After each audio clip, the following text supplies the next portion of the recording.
मैं चेन्नई में था, कुछ साल पहले की बात है, और मैं बात कर रहा था कुछ बिजनेस की, एक बिजनेस कम्युनिटी से, बिजनेस समुदाय से। वो इस तरह से देखा जाए तो वो मोटे नहीं थे, लेकिन थोड़ा सा वो धरती की नकल करने की कोशिश कर रहे हैं वैसे थे। गोल गोल घूमकर नहीं, आकार में, मेरा कहने का मतलब है आकार में वो धरती की नकल करने की कोशिश कर रहे थे। सवाल ये है कि आप इस अवस्था में क्यों हैं? आप क्यों ऐसी हालत में हैं कि आप कोई भी शारीरिक काम नहीं कर सकते? आप सिर्फ इतना कर सकते हैं कि ऑफिस जाएं, ये करें और वापस आ जाएं। आज की दुनिया में वो चीज़ें भी महत्वपूर्ण हैं, लेकिन क्या ये महत्वपूर्ण नहीं है कि आप शारीरिक रूप से थोड़े सक्षम हों? और आपकी शारीरिक शक्ति कई रूपों में आपके मानसिक संतुलन का आधार है। ये कोई, आपको इस बारे में कोई सवाल नहीं रहा तो आपकी शारीरिक शक्ति आपके मानसिक संतुलन की बुनियाद है कई रूपों में। आज की दुनिया में मोटापा एक बड़ी समस्या है, जिसके कारण कई स्वास्थ्य समस्याएं उत्पन्न हो रही है। इसे ध्यान में रखते हुए इस वीडियो में हम सद्गुरु के ज्ञान से 7 टिप्स साझा करेंगे जो आपके लिए वज़न कम करने में और एक स्वस्थ और संतुलित शरीर बनाने में उपयोगी होंगी। प्राकृतिक रूप से मोटापा कम करने में यह आपके लिए सहायक होंगी।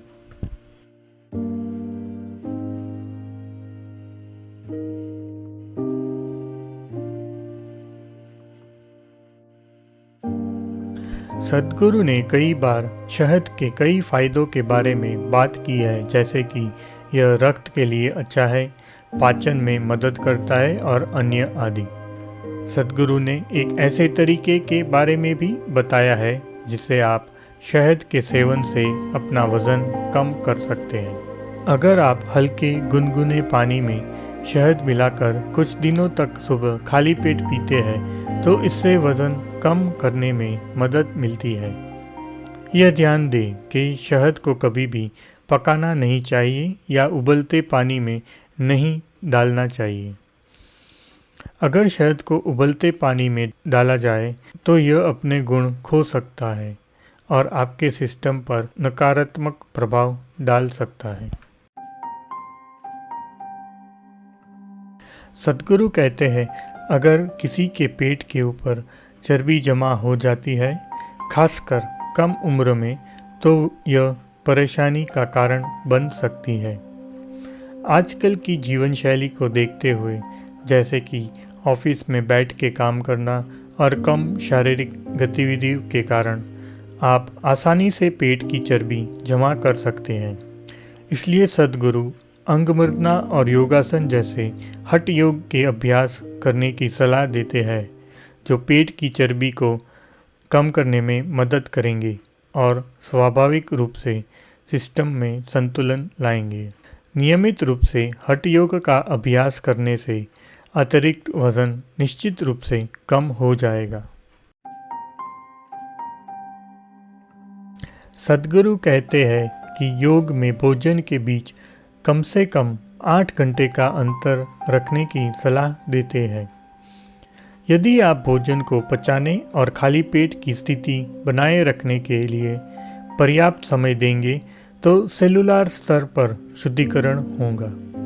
इससे आपके सिस्टम को संतुलित करने में सहायता मिलेगी। अगर आप ऐसा करेंगे तो आप देखेंगे कि कुछ ही हफ्तों में कई स्वास्थ्य समस्याएं दूर हो जाएंगी। यदि सेलुलर स्तर पर शुद्धिकरण नहीं होता है और आप चीज़ें जमा होने देते हैं तो आप समस्याओं को बुलावा दे रहे हैं।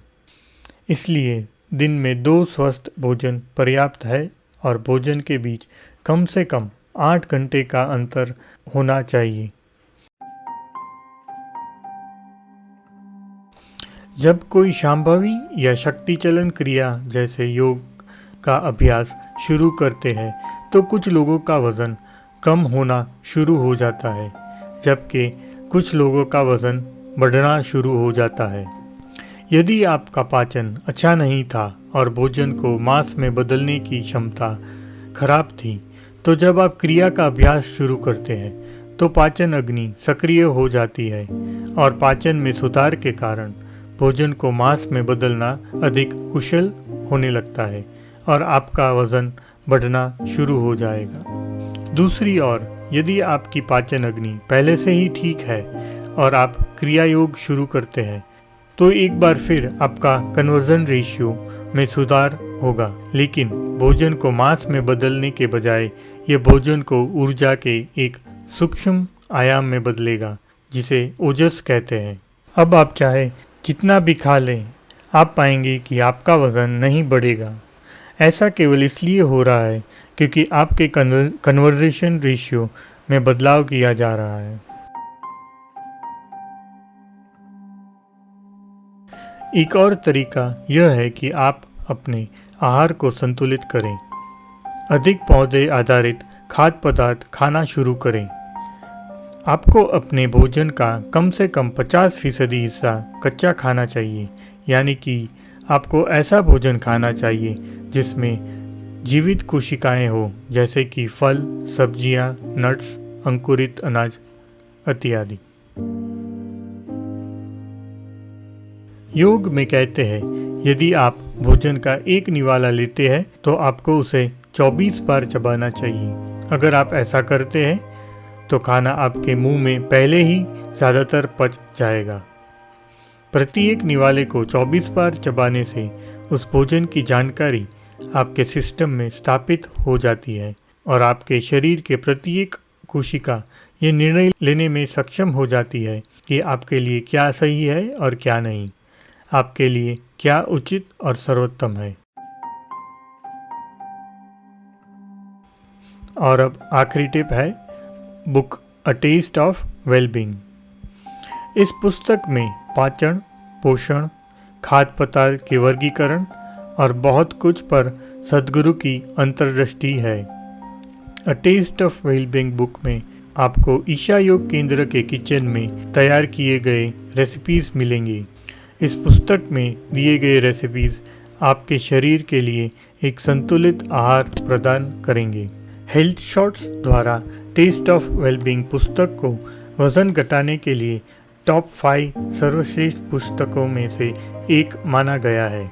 यह पुस्तक आपके द्वारा खाए जाने वाले भोजन के बारे में सचेत विकल्प चुनने, आपकी थाली और आपके इनर सेल्फ के बीच गहरा संबंध बनाने में और आपके फिटनेस लक्ष्य को प्राप्त करने में मदद करती है। नमस्कारम।